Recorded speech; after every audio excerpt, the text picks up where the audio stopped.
Guys आप जैसे देख पा रहे हैं हेवी टू हेवी रेन इन रायपुर छत्तीसगढ़। आज बहुत तेज़ बारिश हो रहा है रायपुर में।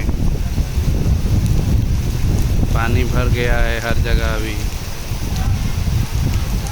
ये हाईवे है रायपुर का, आप देख पा रहे हैं बहुत तेज़ बारिश हो रहा है। 2 घंटा हो गया ऐसा बारिश हो रहा है अभी से।